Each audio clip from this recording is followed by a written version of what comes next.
Let's move on to 10th part of our play and discuss difficult word meanings extracted from this part.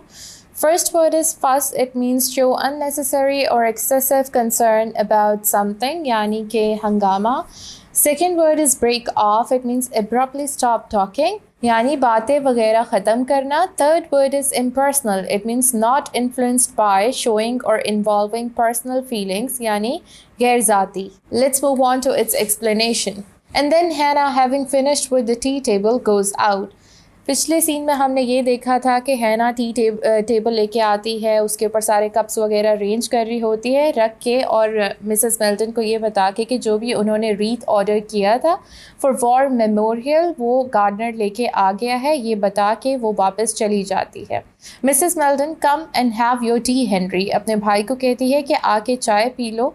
कोरी बस इसके जवाब में कहता है ऑल राइट. वो और बिल्कुल भी कोई हरकत नहीं होती है, ये नहीं होता है कि अगर उसने बुलाया है तो उसको अपनी बहन की बात सुननी चाहिए और चाय पीनी चाहिए. मिसेस मेल्टन दोबारा से कहती है कि कम अलोंग, अपनी चाय ले लो. कोरी कहता है all right in a minute, 1 minute रुक जाओ. मिसेस मेल्टन फिर कहती है कि तुम्हारी चाय ठंडी हो जाएगी तो प्लीज़ अपनी चाय ले लो. इस पे कोरी क्या कहता है, एक बहुत ही ज़्यादा जनरलाइज स्टेटमेंट पास कर देता है पूरी वुमेन के ऊपर कि जो वुमेन है वो कभी भी एक बड़ी आर्टिस्ट या बहुत बड़ी साइंटिस्ट नहीं बन सकती.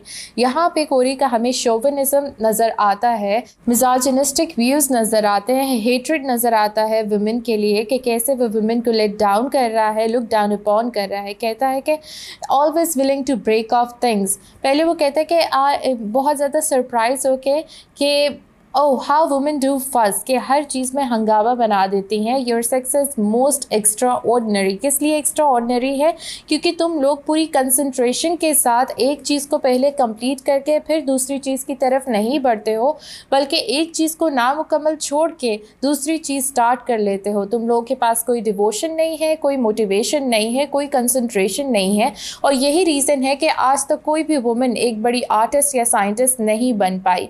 तुम लोग के अंदर ये जज्बा नहीं है कि एक चीज़ को बिल्कुल फॉरसेक करके, कुर्बान करके पूरी तरीके से एक चीज़ को फॉलो करो जो फॉलो करनी चाहिए. इतने में हैना दोबारा से आती है. क्या चीज़ उसने पकड़ी होती है? बंच ऑफ फ्लावर्स, वही रीथ जो मिसेस मेल्टन ने ऑर्डर किया होता है वो लेके आती है और उसके साथ एक लेबल अटैच होता है. Let's move on to 11th part. Hannah कहती है हेयर इट इज़ मैम. कोरी इस पे उसको देख के कहता है कि ये क्या है. मिसेस मेल्टन उसको बताती है हैना से पूछ लेते हुए कि मैंने ये गेज से मंगवाया है, मैंने ये ऑर्डर किया था, इट्स अ रीथ, इसको मैं वॉर मेमोरियल पे लगाऊंगी और ये मैंने एडी के लिए मंगवाया है. कोरी कोई इंटरेस्ट शो नहीं करता, बस कह देता ओह येस येस. फिर मिसेस मेल्टन कहती है आई शल टेक इट डाउन देयर, मैं ये जो रीथ है वॉर मेमोरियल पे लेके जाऊंगी, तो will you come with me. अपने भाई से पूछती है कि क्या तुम आओगे. कोरी एज़ यूजुअल अपने काम में बहुत ज़्यादा इंडल्ज होते हुए किसी चीज़ को इम्पोर्टेंस दिए बगैर कहता है कि मैं जाता, मुझे जाना भी था, लेकिन यू सी कि मैं बहुत ज़्यादा बिजी हूँ अपने एक्सपेरिमेंट्स में, तो तुम जाओ, मैं नहीं आ पाऊँगा. मिसेस मेल्टन कहती वेरी वेल हेनरी, और फिर थैंक यू हैना कहती है. हैना से वो रीत लेते हुए I keep the flowers here, और हैना फिर से वापस चली जाती है. Let's move on to 12th part and discuss difficult word meanings. First word is revolutionize. It means change something radically or fundamentally. Urdu में इसे कहेंगे इनकलाब लाना. Second word is warfare. It means engagement in or the activities involved in war or conflict, यानी जंगो जदल. Third word is abolish. It means formally put an end to a system, practice or institution. Urdu में इसे कहेंगे खात्मा करना. Fourth word is butchery. It means the savage killing of large numbers of people. Urdu में इसे कहेंगे कत्लेआम. Let's move on to its explanation. Mrs. Meldon अपने भाई को कहती है they are very beautiful aren't they. वो फूल को देख के कह रही होती है और उसके व्यूज़ पूछ रही होती है कि ये कितने प्यारा रीत है, कितने प्यारे फ्लावर्स हैं. एज़ यूजुअल भाई कोई इंटरेस्ट शो नहीं करता है, कुछ भी उसकी तरफ देखता भी नहीं और कह देता है ओह येस क्वाइट नाइस. वो सिर्फ अपने एक्सपेरिमेंट के बारे में सोच रहा होता है. He is going mad about it. और जैसे कि आप देख सकते हैं दोनों के इंटरेस्ट कितने कॉन्ट्रडिक्टिंग हैं. मिसेस मेल्टन इमोशंस को वैल्यू करती है और जो उसका भाई है वो सिर्फ साइंस को वैल्यू करता है, इमोशनलेस साइंस को वैल्यू कर रहा होता है. बहुत ज़्यादा कॉन्ट्रडिक्शन है दोनों के प्रायोरिटीज़ में.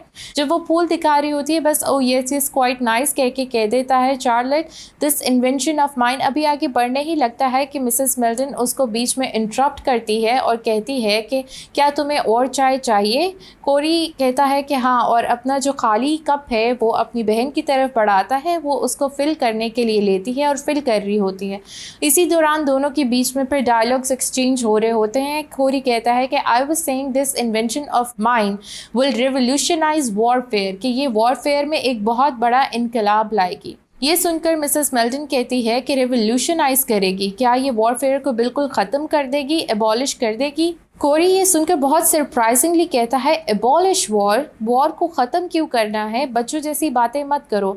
जिस पे मिसेस मेल्टन कहती है I am very interested in this subject. कौन सा सब्जेक्ट? कि वॉर को बिल्कुल ख़त्म कर देना, कि दोबारा कोई वॉर ना हो।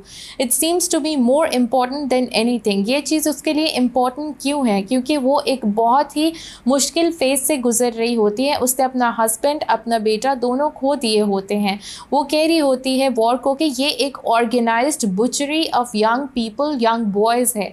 मतलब कि खुद गवर्नमेंट ने ऑर्गेनाइज किया हुआ है जिसमें यंग बच्चे जो हैं उनको ज़िबा किया जाता है और उनका कत्ल किया जाता है। You don't realise how deeply women like me feel, कि मेरे जैसे और भी बहुत सी औरतें होंगी जिनके हस्बैंड्स गुजर गए होंगे, जिनके बेटे मर गए होंगे, वो कैसा फील करते होंगे। तुम्हें बिल्कुल भी रियलाइजेशन नहीं है इस चीज़ की। लुक एट मी, मेरा एक हस्बैंड होता था, मेरा एक बेटा होता था, दोनों वॉर की वजह से अब मेरे साथ नहीं है। मैं बिल्कुल तन्हा हो चुकी हूँ। I am most lonely women, cruelly lonely.